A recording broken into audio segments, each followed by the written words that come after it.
Có một thói quen rất lạ mà hầu hết mọi người đều làm nhưng ít ai để ý.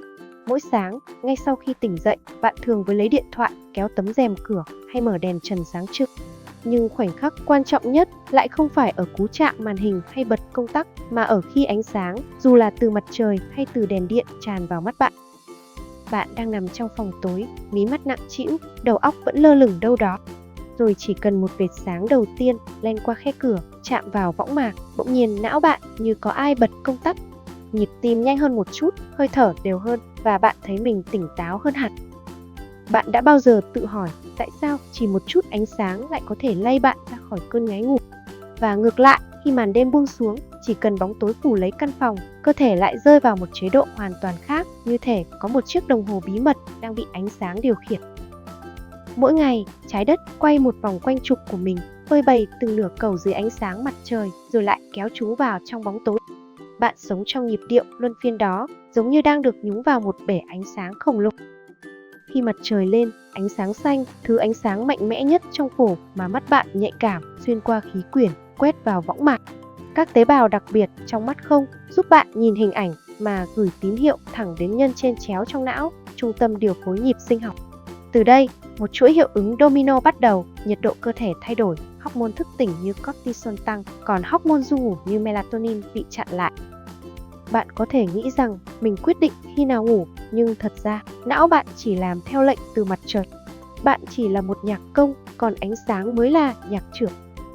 Trong cơ thể bạn tồn tại hàng nghìn chiếc đồng hồ sinh học nhỏ nằm trong từng tế bào. Chúng được đồng bộ hóa bởi một trung tâm điều khiển nhân trên chéo trong não. Nhân trên chéo hoạt động dựa trên ánh sáng. Khi buổi sáng bắt đầu, ánh sáng xanh chạm vào võng mạc, nhân trên chéo ra lệnh tăng nhịp tim để bạn tỉnh táo, giảm melatonin, chất khiến bạn buồn ngủ, đẩy cao cortisol để bạn sẵn sàng hành động. Khi trời tối, nhân trên chéo lại đổi lệnh giảm cortisol, kích hoạt tuyến tùng sản xuất melatonin.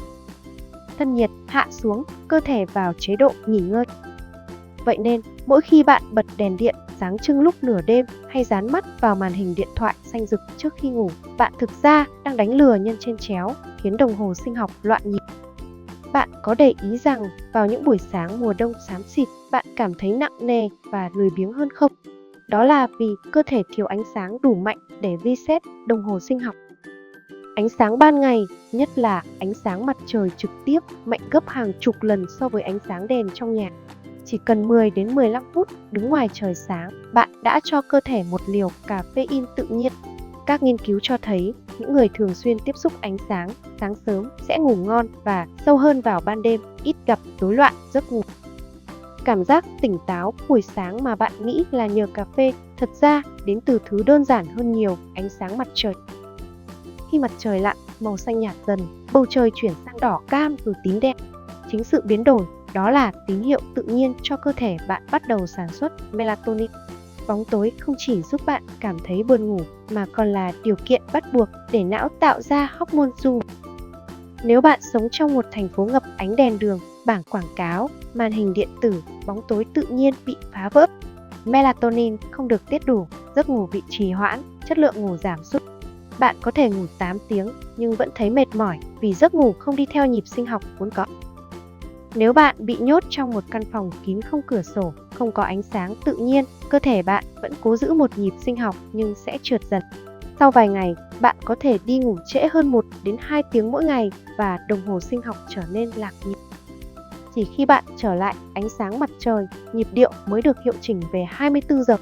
Điều này cho thấy không phải bạn kiểm soát ánh sáng mà ánh sáng mới đang kiểm soát bạn. Nhưng dù giả thuyết nào, công cụ nào, công nghệ nào thì bản chất kim tự tháp vẫn là công trình của con người.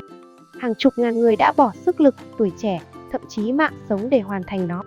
Mỗi vết rãnh trên đá, mỗi vệt kéo trên cát đều in dấu bàn tay thật sự.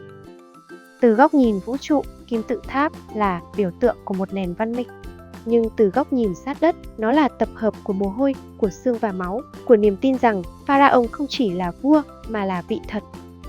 4.500 năm đã trôi qua, nhưng khi đứng trước công trình ấy, người ta vẫn cảm thấy nhịp đập của quá khứ. Cơ thể bạn giống như một chiếc đồng hồ tinh vi và mặt trời chính là bộ dây cót. Nếu mỗi ngày bạn vặn cót đúng lúc, đồng hồ chạy êm. Nếu bạn bỏ qua, nó chậm nhịp, loạn nhịp. Buổi sáng, điều cơ thể mong đợi không phải là một tách cà phê mà là liều ánh sáng đầu tiên. Chỉ cần bước ra ngoài để ánh nắng sớm chạm vào mắt trong khoảng 10 đến 15 phút, bạn đã gửi cho não một tín hiệu mạnh mẽ, ngày mới bắt đầu rồi. Khi buổi chiều buông xuống, cơ thể bạn cần một sự thay đổi tinh tế, ánh sáng dịu đi, bóng tối dần hiện diện. Đây là lúc bạn nên giảm cường độ ánh sáng xanh từ màn hình. Và vào ban đêm, cơ thể bạn không cần gì khác ngoài sự tin tưởng rằng đêm thực sự đã đến. Nghĩa là căn phòng tối, yên tĩnh, không còn ánh sáng lạ len vào. Trong khung cảnh đó, tuyến tùng trong não hoạt động trọn vẹn, melatonin tràn ngập máu, thân nhiệt hạ xuống và bạn rơi vào giấc ngủ sâu đúng nhịp điệu mà mặt trời đã định sẵn từ hàng triệu năm trước. 3 liều ánh sáng này, nếu bạn biết giữ gìn, sẽ là công thức đơn giản nhất cho một giấc ngủ ngon và một cơ thể khỏe mạnh lâu dài. Lần tới, khi bạn kéo rèm cửa buổi sáng và để ánh nắng đầu tiên chạm vào mắt, hãy nhớ đó không chỉ là ánh sáng mà là chìa khóa khởi động toàn bộ cơ thể. Và khi bạn tắt đèn, buông điện thoại để bóng tối bao trùm, đó chính là lúc bạn mở cánh cửa bước vào giấc ngủ sâu. Mặt trời mới là người quyết định bạn ngủ lúc nào, thức lúc nào. Vậy còn bạn thì sao? Bạn có thường xuyên để ánh sáng mặt trời dẫn dắt giấc ngủ hay bạn vẫn để màn hình xanh chiếm quyền điều khiển? Hãy để lại bình luận vì câu trả lời của bạn có thể khiến người khác giật mình nhìn lại chính giấc ngủ của họ.